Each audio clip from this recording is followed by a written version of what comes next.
I grew up in the bustling city of Kuala Lumpur. My childhood is filled with memories of magical aromas and intense Malaysian flavors that flowed out of my mother's kitchen. While I now call Australia home, my taste buds are still quintessentially Malaysian. Malaysia is the cultural melting pot of Southeast Asia. It's a place where Chinese, Malay and Indian cultures collide to create this unique fusion that is Malaysian cooking. Simple, fast and generally inexpensive. With a little bit of know-how, it's easy to create authentic Malaysian recipes at home.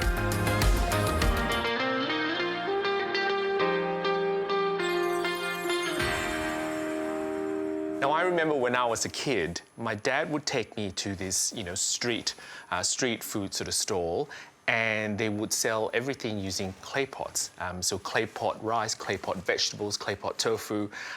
So what I want to cook today is clay pot chicken rice. It's quite popular, and I'm sure you would have heard of it before. And we're going to start with some chicken thigh fillets that have been sort of cut into little pieces, and we're going to mix that with, or marinate that rather, with some ginger,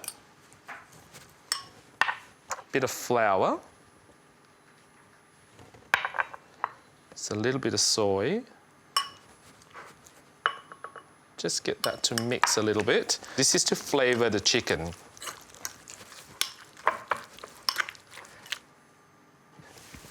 Some Asian cooking caramel. A little bit of oyster sauce.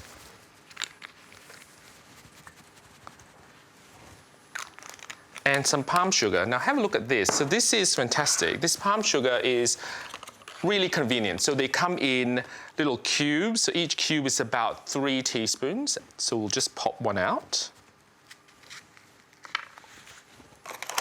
Try and give that a bash because we only need half of that amount. So really what you want is about 1.5 teaspoons to go into the marinade as well. And we'll just mix that together. And this should sit in the fridge covered for about 30 minutes at least. And what that does is it infuses the chicken fillets with the ginger, with all the sauces, all the yummy stuff. Right, so while that's sort of sitting, let's talk about the clay pot. So this is a standard clay pot that you get. Now, remember when you get anything cooked in clay or anything made in clay, you need to season the clay pot first. So what you do is just soak it overnight in water, and then the next day just rinse it off, give it a nice sort of gentle scrub, and then you're fine. The reason why we do that is we want to sort of soak out all the impurities, and it's also to make sure that when you do sort of expose this to the naked flame, it doesn't crack. So that's the clay pot we're using. Now, you have to sort of marinate your chicken for at least 30 minutes, and obviously I don't expect you to sit around for 30 minutes, so we're going to speed this right through. Let's heat up the wok. We've got some oil here. Peanut oil, it's always a favorite, or you can use rice bran oil, grapeseed oil, that works well too.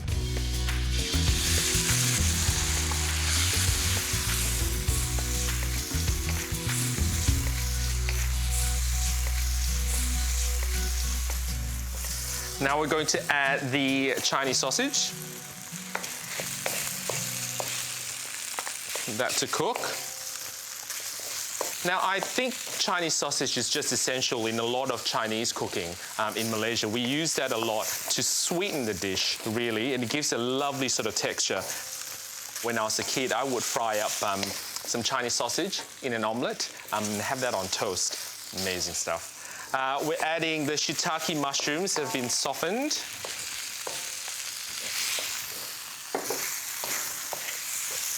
So that's all ready to go. We're going to set that aside, and now we're going to cook the rice in the clay pot.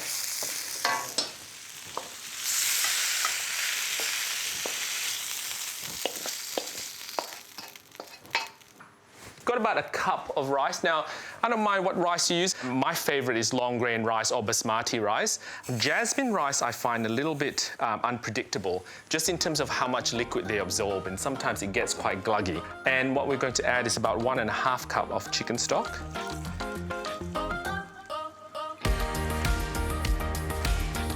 Now, there's plenty of ways I'm sure you know how to cook rice, but my favorite way is just to leave it there with the lid on, wait for about 15 to 20 minutes, and then we'll do the rest.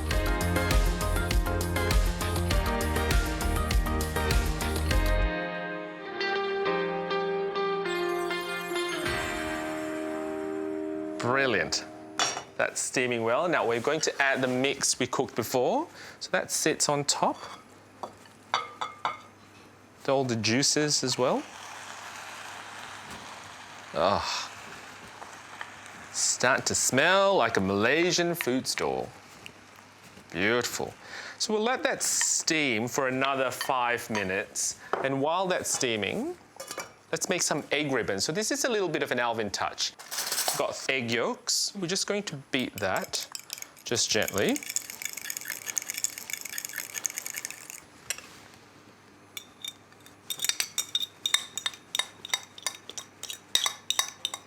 So we'll just let that cook. Now, if you don't want to use just egg yolks, you can substitute the 3 egg yolks with 2 whole eggs. I love using egg yolks because it gives it that nice golden sort of yellow color, but the choice is entirely up to you. Wonderful. Okay, let's put that there. So you want to roll it into a cigar.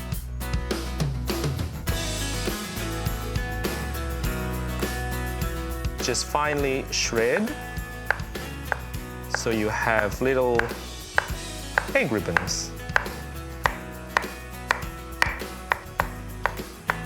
All right. Now that clay pot chicken rice is ready to go, so let's have a look. That's steaming quite nicely. Just a little bit of that ribbon. Now that can just go straight to the table in front of a family and you can just dig in. That's how I do it.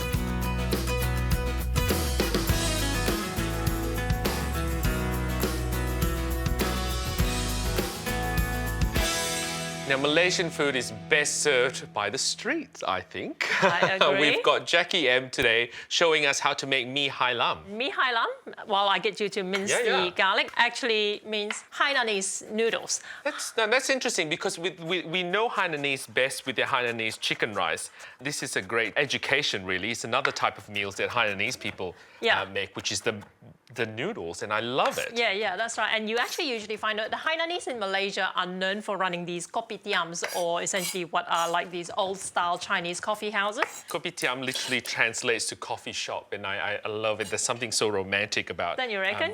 Old school charm, I think, with kopitiam. It's so now, did you want me to chop up the carrots as well? I need you to just slice them thinly, if you could. I just need about 4 or 5 slices. Sure. Now, I'm just going to heat up some oil. I use vegetable oil, but usually if I can get red palm fruit oil, that's what I use. Right. Now we've got some kai lan or Chinese broccoli. It's quite leafy, and it's different sort of taste and look, I suppose, to bok choy. And you know what? Try different ingredients if you can. And I think it's a great way to sort of, expand your culinary sort of CV, if you like. How do you want me to cut this? If you can just cut the stems at an angle, just so it's got more surface area, so it cooks faster, like that, And then the leafy bits, we're just going to cut into about 3-inch lengths. Lovely, okay? lovely. I'm very old school. I'm like a imperial system. I know. I'm showing my age here. I've heated up some oil here, so I've just tossed in the garlic, and I'm going to throw in the carrots. So this is interesting. So know your vegetables and know the time they take roughly to cook. Obviously with stems and stalks and carrots who are thicker,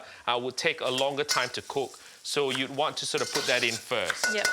Now, depending on how hot your stove can get, you want to basically be able to just quickly sizzle the garlic to bring out the flavour and brown it without burning it. That's important.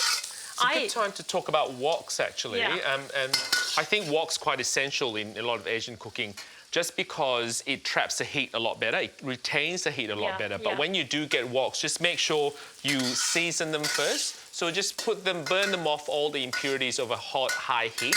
And that way your wok will keep really well. This is so simple. If you know, I mean, more people actually are familiar with KL Hokkien mee. You would know KL Hokkien mee, right? Yeah. Okay. So this is kind of similar because it uses egg noodles and it adds all these like oyster sauce and thick soy and all that, and you kind of like cook it until it's kind of all the flavors are imbued in the dish, okay? And you've got some meats here as well. What are we using? We're using chicken and prawns, okay? So let's just throw some water in here. Sure.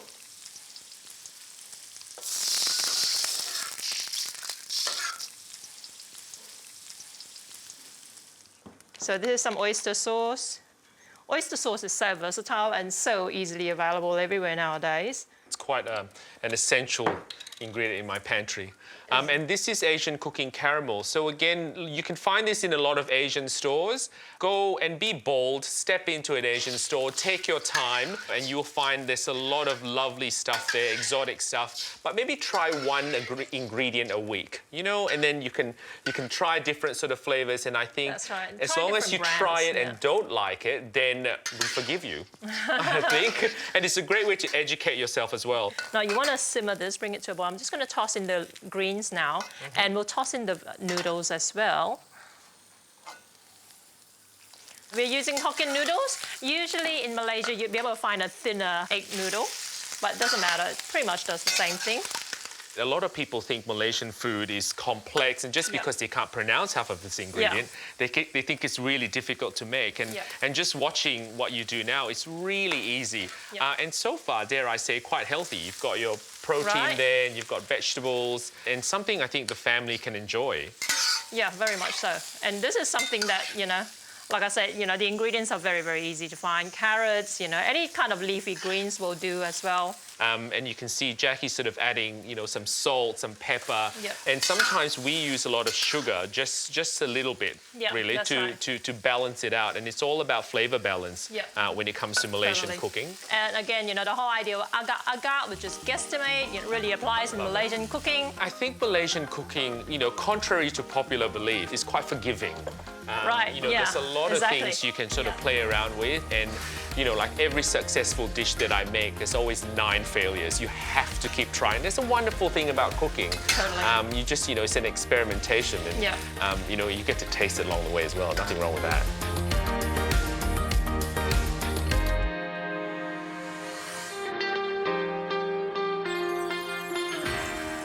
This is just simmering and it's just reducing a little bit now. Now we want to thicken up the sauce a little bit. So Alvin, I might get you to add a bit of water to that tapioca flour over there.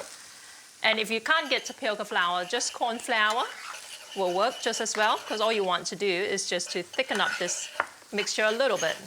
Are we turning it into a pasty type thing? That is just perfect. And then you can just pour it in here when you get a chance. Thank you.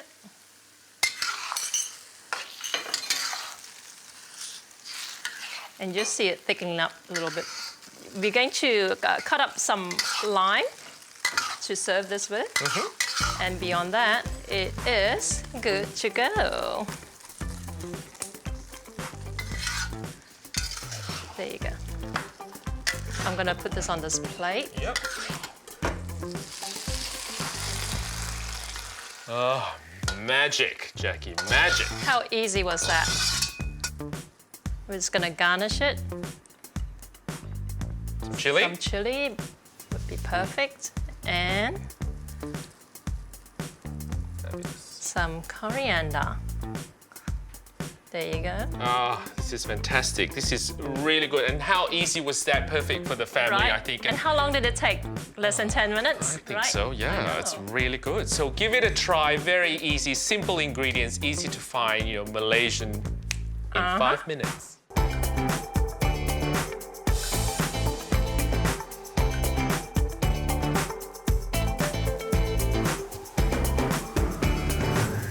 Stir fries are a midweek staple for me, and in Malaysia it's no different. It's quite easy to make a good stir fry, and the key is it has to be really quick and you have to get all your mise en place sort of ready. Now today we're going to do a lamb stir fry. Now traditionally it's sort of more popular, I guess, to use chicken or beef or even pork, but I'm going to put a bit of an Australian twist. We've got this lovely piece of backstrap lamb, and what we're going to do is slice it really thinly. It's just a flash fry really. And we want it to be really tender and melt in your mouth. You know, if you're pressed for time, it's really easy to make. You can add any vegetable you like. So if there ever was a paleo dish made in Malaysia, this would be the closest thing, really, minus the rice that you're going to have with it. So that's that lamb done. We'll just put it on a plate. Now, stir fry is a great way to stretch your protein, and it really does feed a family of 4. It's fantastic. So we'll get the onion here. We've got half an onion. We just want to cut it into 3s. We've got garlic, so 2 cloves of garlic. Just crush it, the back of the knife. We've got some garlic shoots. Now, garlic shoots are amazing. They add a certain amount of crunch to the dish, and what they do is they have this really subtle garlicky flavour. So we're going to cut them into battens. We've got some sugar snap peas as well, and some peanuts for crunch a bit later. So let's get the wok fired up, and we're ready to go. So we'll add the oil in. I'm just using standard peanut oil, just a little bit, just to heat that through. Now, stir fries are a great sort of Chinese influence, and I think Chinese have been migrants in Malaysia for hundreds and hundreds of years. And it's fantastic because they are so well integrated into the society now. And this is what I love about Malaysia. It's all about the melting pot. Different cultures are bringing different types of food, such as stir fries from the Chinese heritage. We're going to add some garlic that we crushed up, the ginger, julienne, some chili. I'm just going to stir fry that for a few minutes.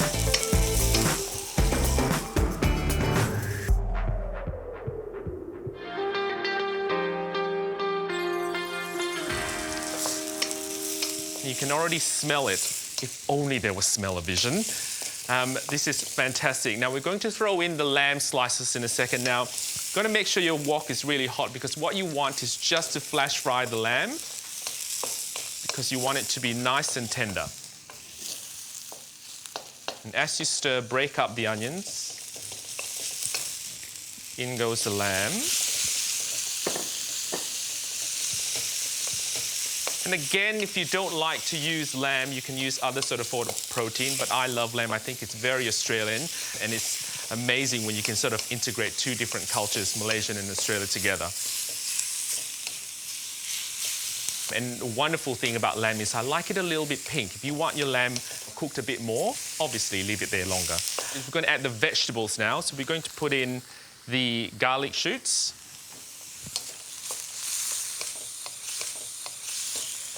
Give that a mix. And now the sugar snap peas. Now this gives it a lovely crunch. Now we're going to add some oyster sauce. We'll just add a couple of tablespoons of that. You can measure it out if you want, but I tend to just do it by guess, something my mum taught me. I never used to like it when she did it, especially when she was trying to relay recipes to me. But look what I'm doing now. And this other ingredient is cooking caramel. And it's not dissimilar to thick soy sauce, except it's not as salty, and it's got the consistency of thick molasses. And look at that. I love it. And you use it not just as a flavor, but also to darken a dish. We're going to add a little bit of stock to that. I'm using beef stock. I think stir fries are great to sort of introduce lots of textures, lots of flavors. For that extra crunch, I add some nuts. I'm using peanuts. You can use cashew nuts if you like. That goes in the last minute. So with stir fries, all the work is in the prep. So once your prep is done and with the hot wok, everything is fairly straightforward. This is really easy, midweek meal, healthy, and you're getting your dose of vegetable and protein as well. Slide that through. Bit of chili, some of the sauce.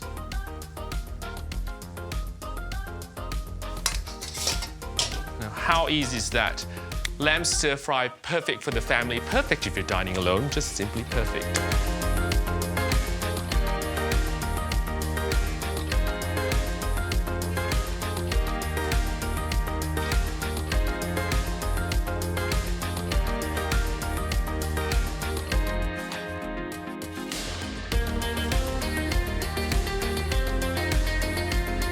When you think about Malaysian food, It's multicultural, so they influence in India, Chinese, Malays.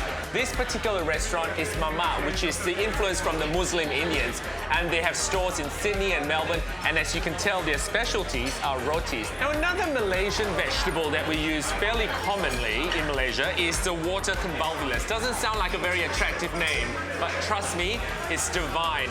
It's our version of spinach, and what it's usually served in is sambal belacan, or the traditional chili paste that you get in Malaysia. Now, if you don't like chili, you can add this to your stir fry. It's an alternative to bok choy or even Chinese broccoli. It has the texture of spinach, and it's a good source of iron too.